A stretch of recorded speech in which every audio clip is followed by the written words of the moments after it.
Hey guys, just wanted to share an update. Whenever I return from a trip, I think that's the best time to reassess your packing. So as you can see, I've got my suitcase here. As you can see, it's 20 inches in this direction. This easily could have been a bag that I did not have to check on the way home. However, maybe I took too many things, and maybe there's some things that I learned that I didn't need. Oftentimes we think, hey, I might need this or might need that, but those are the things, the might needs, that should be left out oftentimes.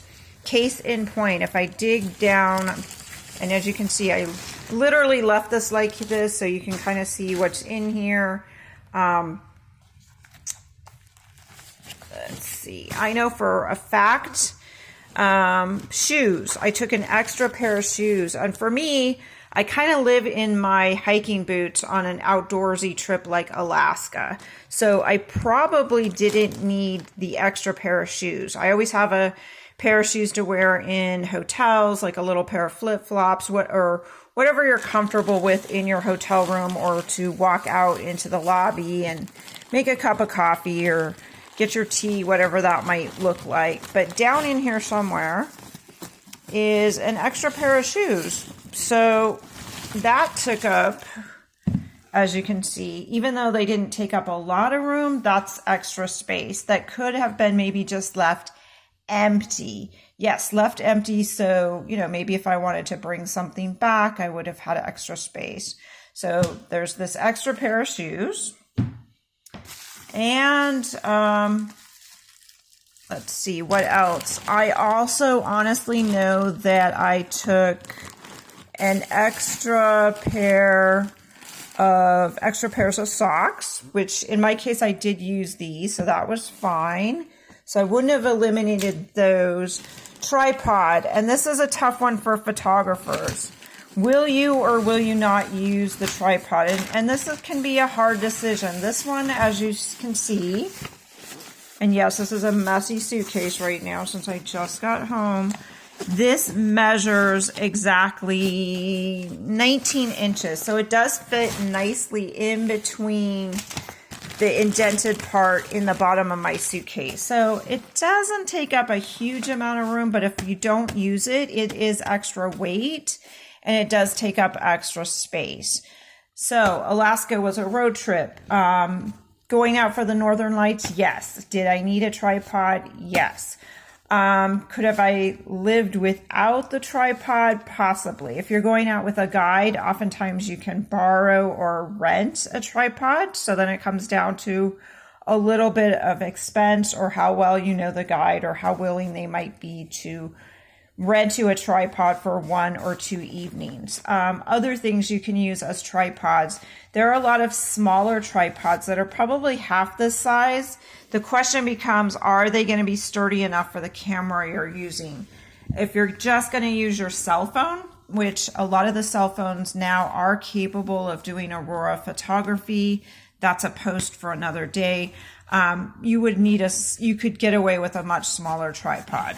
So that's another item that could have been eliminated perhaps.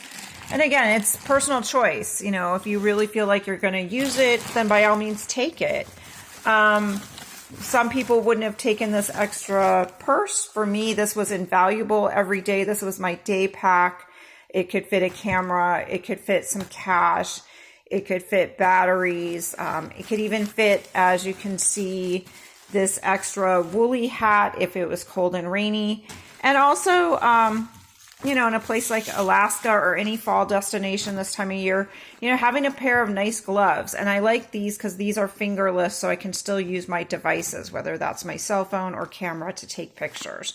So these are really important. Those things for me were really good. As far as other clothes, I think I did pretty good. Most things I did actually use and wear. There is a lightweight shirt in here. This is basically like a silk or polyester top. As you can see, it can scrunch into a corner of a bag. It could have probably even crunched into a pocket of a jacket coming home if need be. This thing weighs nothing. And it layers over things. So if there were warmer days, this would have been a great item to just have. So, again, didn't take up much space. I also know from some of my travelers, they took things that they intended if they wanted extra space coming back for gifts, souvenirs, things they wanted to bring back, that they had things they could leave. Maybe you have an older blouse like this that you wouldn't mind donating at the end of the trip. Maybe you're taking a paperback book to read on the plane that, again, by the end of the trip, you've read the book.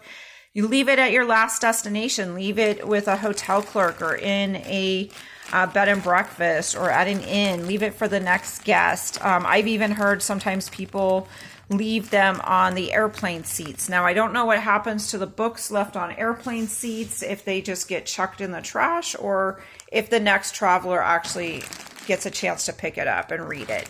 So that's my quick recap. I've got some laundry to do, and that's what I've got for you guys on this video of recapping travel and getting better at packing.